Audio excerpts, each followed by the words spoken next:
Hello and welcome back to compiler programming. Today I want to work on extending the way the functions are matched against each other, or how basically overloads are selected. And I want to implement something that is similar to C++ concepts. And in something like Jai, you would have, I think you can have like modify directive here and do stuff.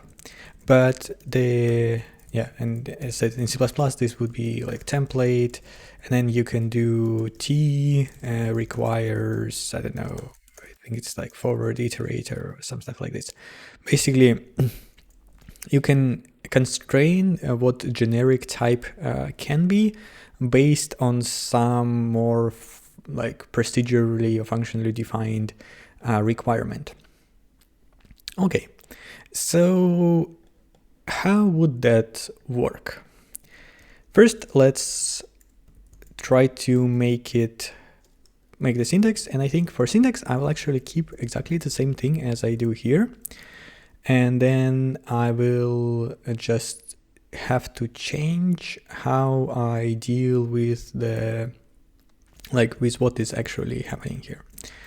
And here I'll just say something like is pointer type.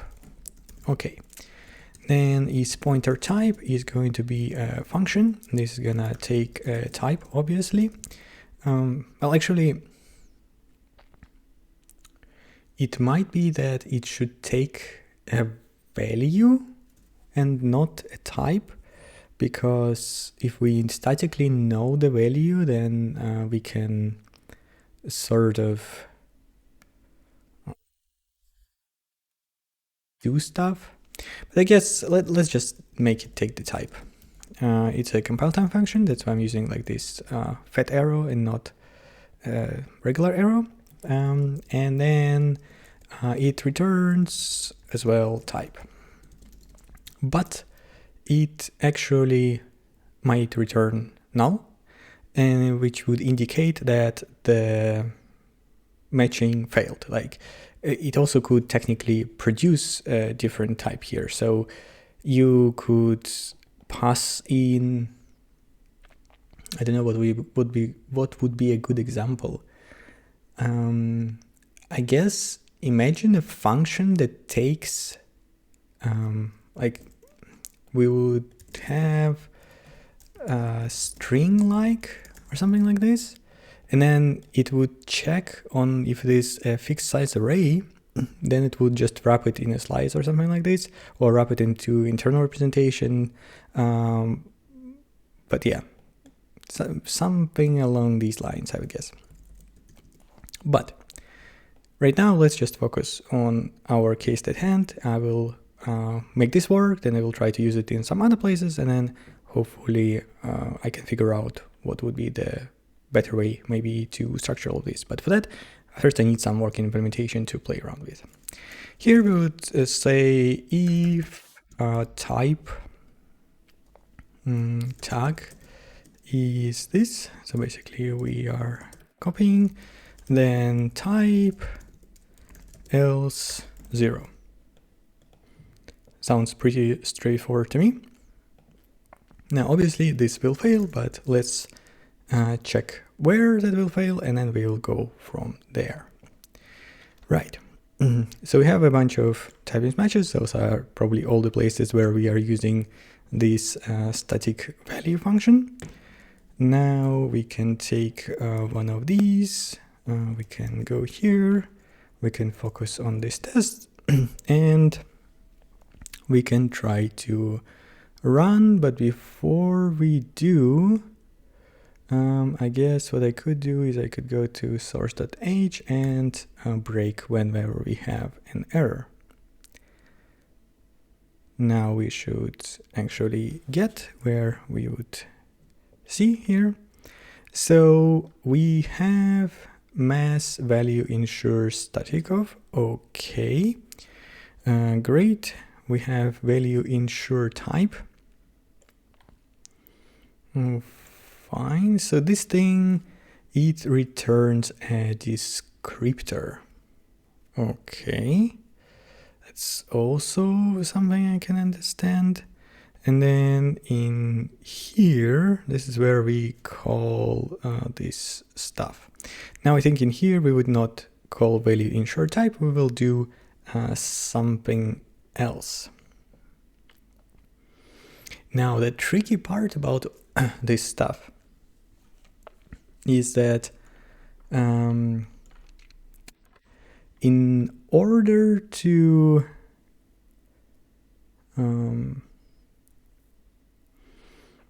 do this, we would actually need to know.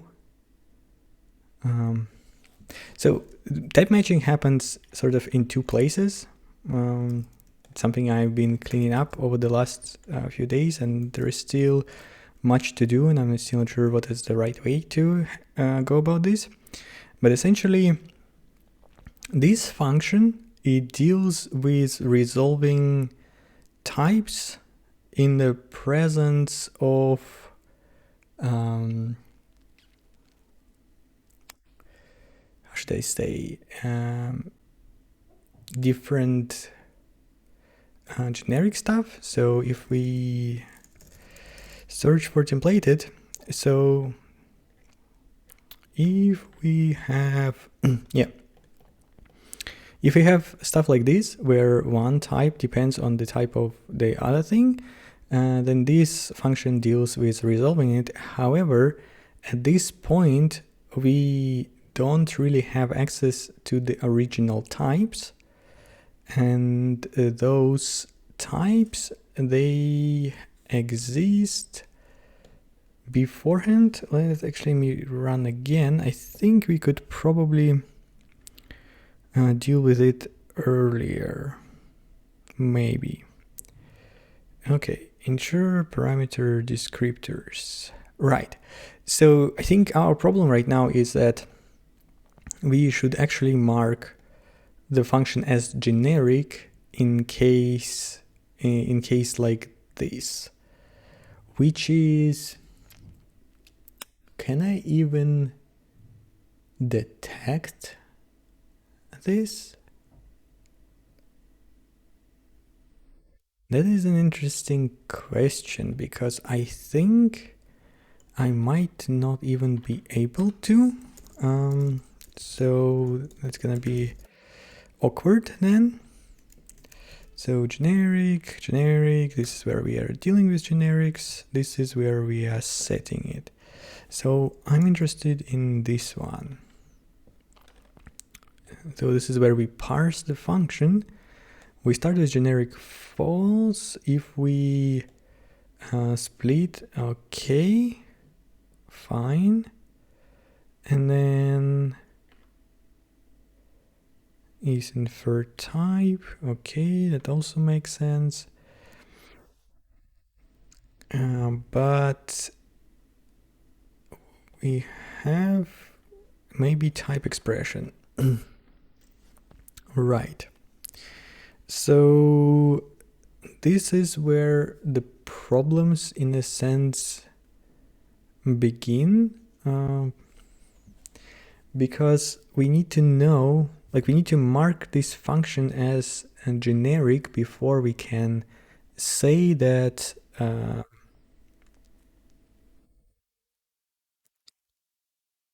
before we can capture properly that procedural constraint. Okay, how can we do that? I will need to think about it some more, but so that we don't get stuck, I'm just gonna introduce a new syntax, because that should allow us to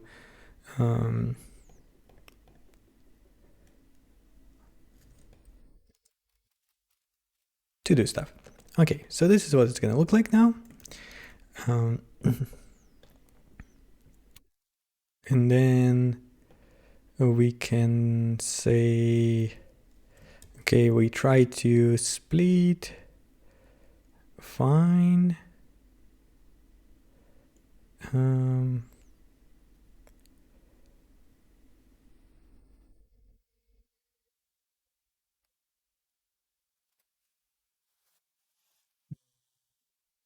Okay.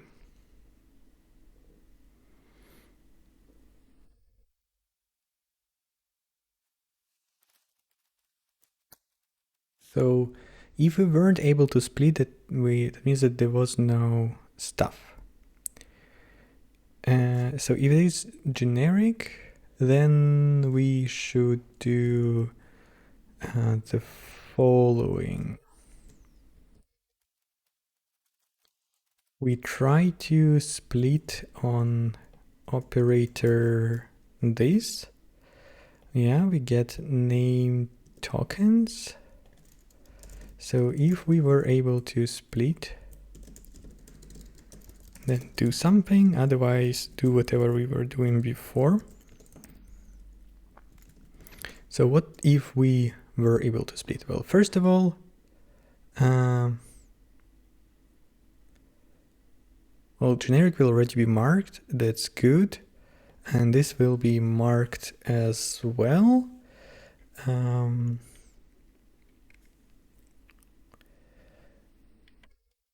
I wonder if we would want to mark this explicitly somehow or not.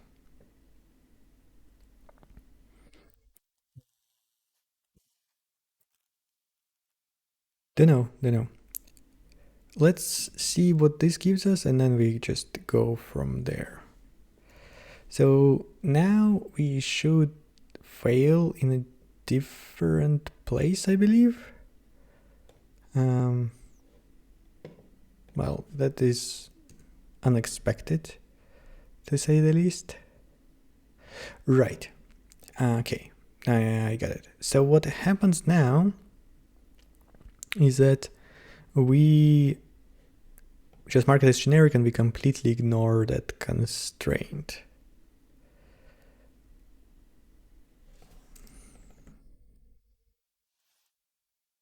Interesting. So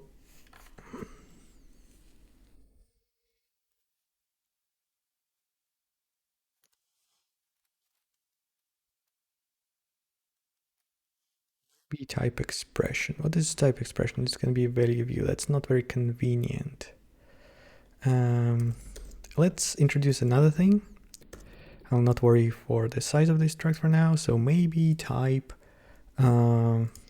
constraint, and that's maybe type constraint. Okay. So what is a maybe type constraint? We will say that is going to be well, let's just define the correct type right away. We would say mass type constraint proc, maybe type constraint, that's 0. And if we manage to do this, then we will just take the type expression and we would actually, let's do it like this. We'll take the value, I would say constraint is this.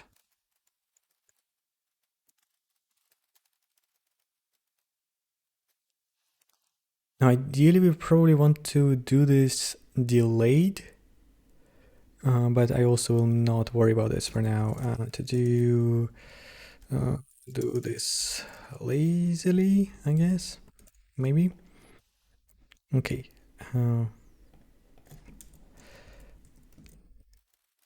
File time email of this. That sounds fine. We'll just pass in context. Then we say that if constraint descriptor is not, so it's not a function, well, actually like this. So we check if we had any errors. Context result. So if we had any errors, we go to error. Otherwise, we just say that constraint is ensure function instance, and I don't remember what that takes as parameters, so we'll just gonna steal it from here. So essentially what I'm trying to do now is I'm trying to get like when I'm parsing this and I come across this stuff, I'm trying to produce a proper function for it so that we could call it.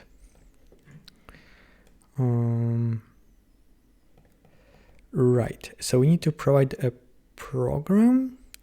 For the program we say, so let's do compilation. Compilation is context compilation, and then program is compilation G program.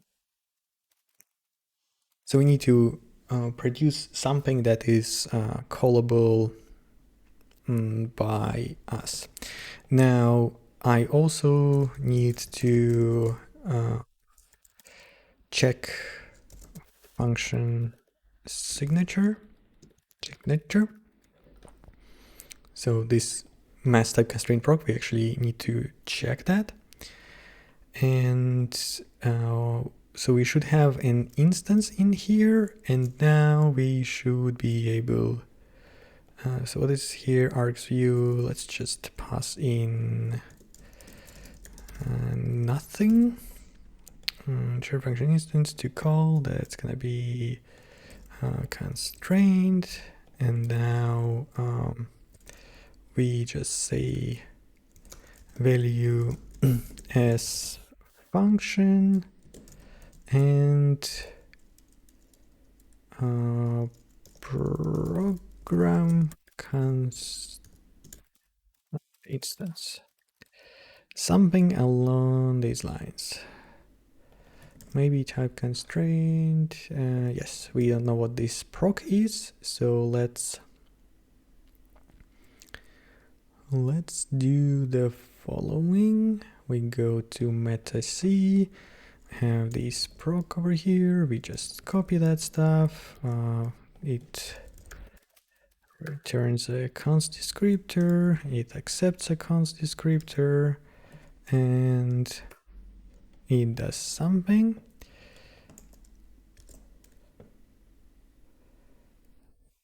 Okay. What's not now a problem? Not exactly sure.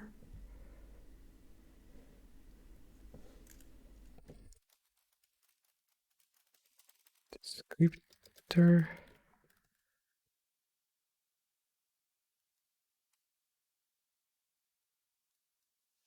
It still isn't happy. That's because probably I defined it as a time def. No, that should be fine. So let's just put it lower. Yeah, that's because it doesn't know yet what descriptor is.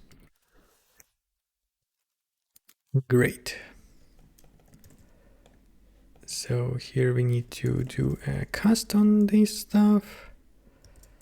And then we also need to add this as a property on, getting back here, on the function parameter.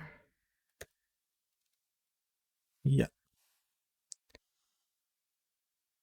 Technically we only needed to do generic, but I'm not gonna worry about that right now. That can be cleaned up later. More interested whether we can make this work at all. Okay, so this now compiles. I want to try to step through this stuff and see how we are doing. So we should end up here.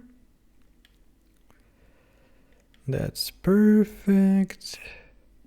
I'm not sure if that is the function that I want. Wait, what is the definition here? Yeah, that's not the function that I want.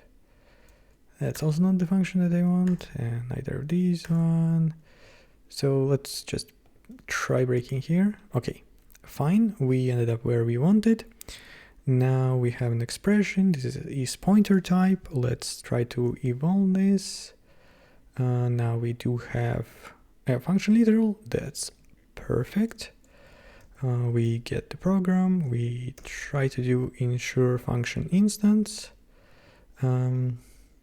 We did get back an instance of this function. That's great. And here I also need to do another error thing, but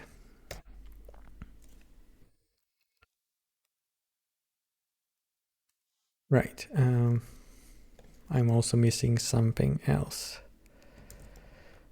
I probably will also need to abstract away this part, but before we call value as function, whoops, we actually need to, do this stuff. Yeah, definitely need to abstract this out, but that's okay.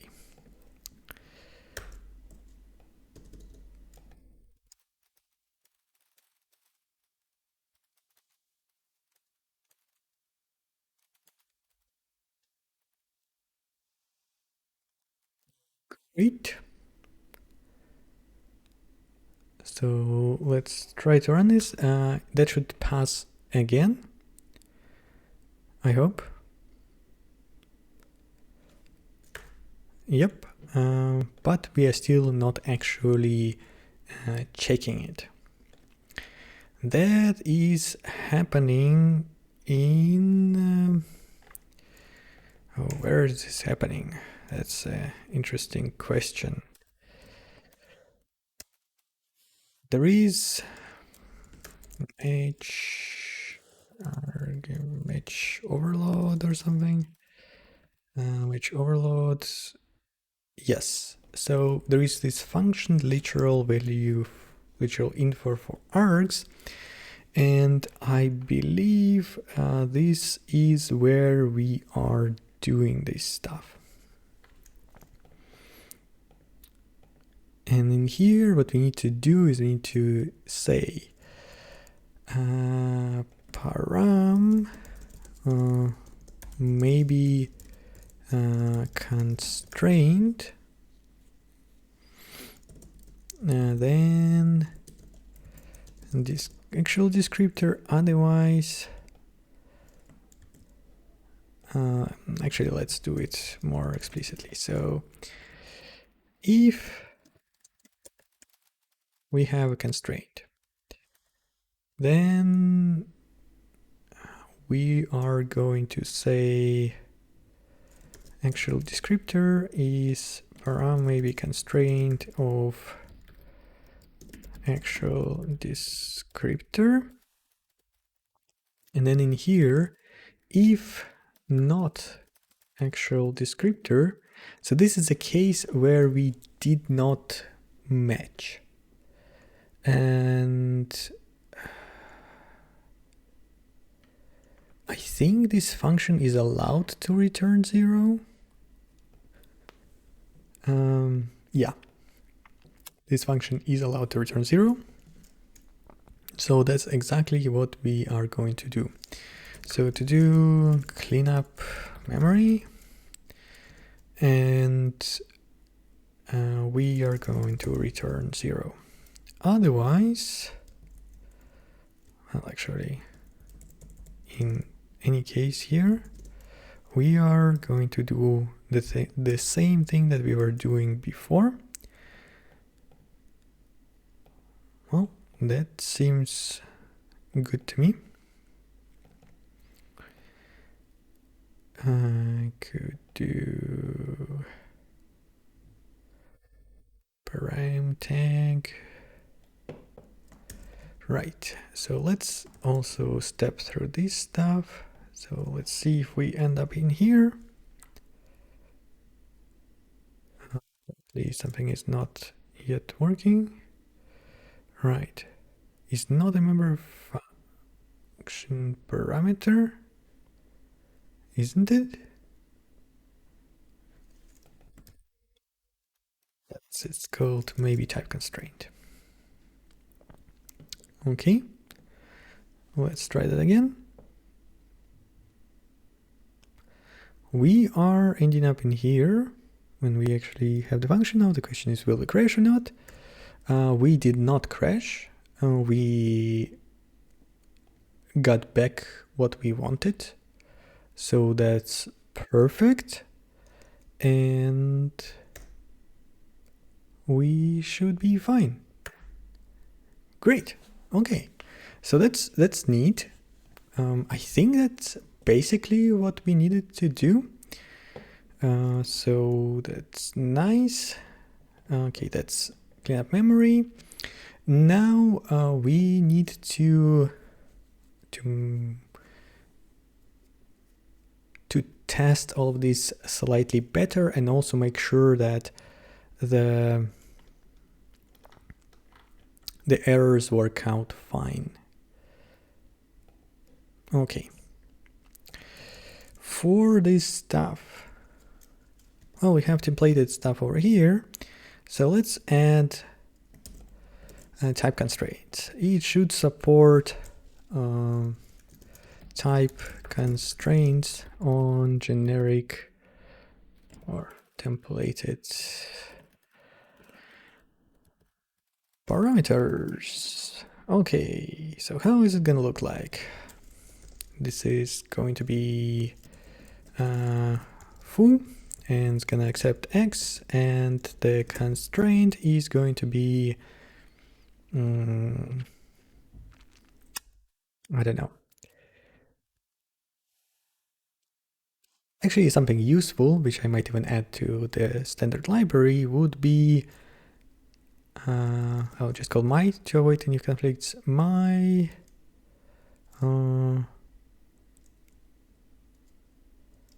unsigned integers. Unsigned integer type. Okay, so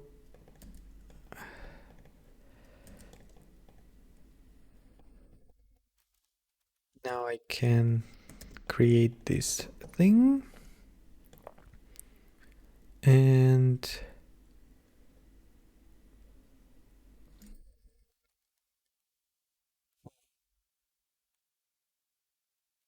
I will need to figure out like I need to increase the specificity of this match,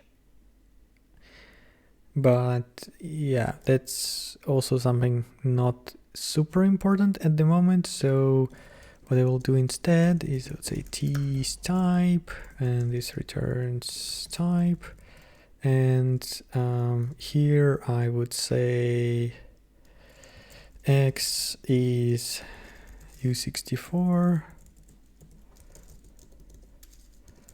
so /n.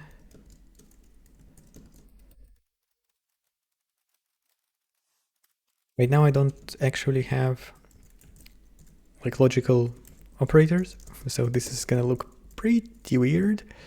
If x is u64, then x, else if x, sorry, that's not x, that's going to be t. T is u32, and then t, else, I will not spell it all out. So, okay. So this will return 42, and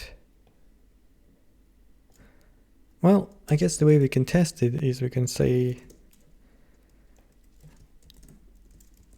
signed type here, and then we would call foo signed, foo unsigned. So this will return 21, and this will return 42, and then I will call, well, actually, no, this needs to be the same name because we are checking overloads. So we are trying to do foo, and we are going to do foo of x. That sounds actually great. So this should go into unsigned integer type, and yeah, actually I want them other way around because that will test better because of how overloads are tried. They actually tried in reverse order, so that's just slightly better tests than something else. Let's try to run this and see if I screwed something up. Type mismatch, expected U64, got U32. That is fine. Basically in here we just need to say U64 because that's what it complains about. It has nothing to do with our matching stuff or anything like that. And it looks like we are good. Let's see that we didn't break anything else, but I doubt it. And indeed everything looks to be just fine. So what is the episode number that we are on? RG episode 1. I thought, yeah, we are definitely not on episode 183. I think, actually no, we are. Okay, so then it is episode 184. Git commit -m, episode 184. Add support for procedural constraints for generic function params. Great. Now, one final thing that I do want to do right now is that what I mentioned a few moments ago about the scoring of the functions. So it should prefer a match, an overload match with type constraints over the one without. So that's another thing where we can do basically the following. We don't need the sign thing, and like both of these should match, and right now I think that will result in an error, and so that's something we need to fix. Yeah, exactly.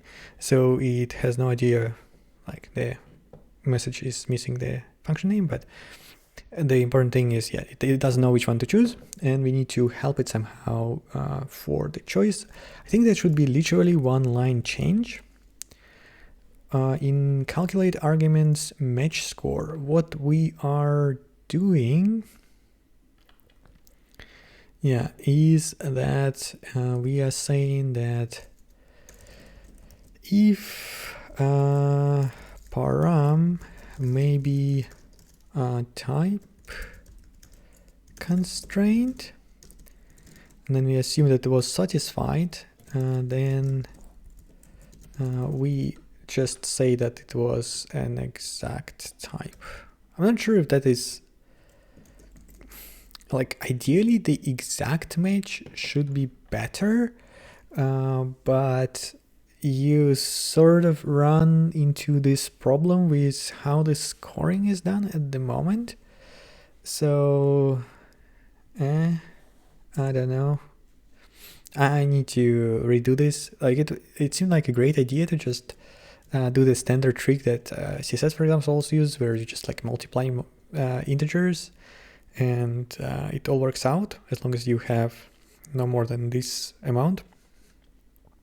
But I think I want a more like ordered set, if it makes sense. I don't know. I'll need to think about it. But that is not the situation at the moment. Right now, it is good. So let's do this. And now we should be in a good way. Great. I will actually not add a separate commit. I will just do amend. And I think that is basically all that I wanted to do today. Let me rerun the tests again to verify. Git and amend again. Great. Yeah, so I'm pretty happy. This wasn't too bad. The only real issue turned out to be in the syntax, but I have a general task on my list to update how the parsing of this kind of stuff is handled. So that shouldn't be such a big deal later on. Yeah. So if you stayed with me this far, then thank you very much for watching, and hopefully I'll see you next time.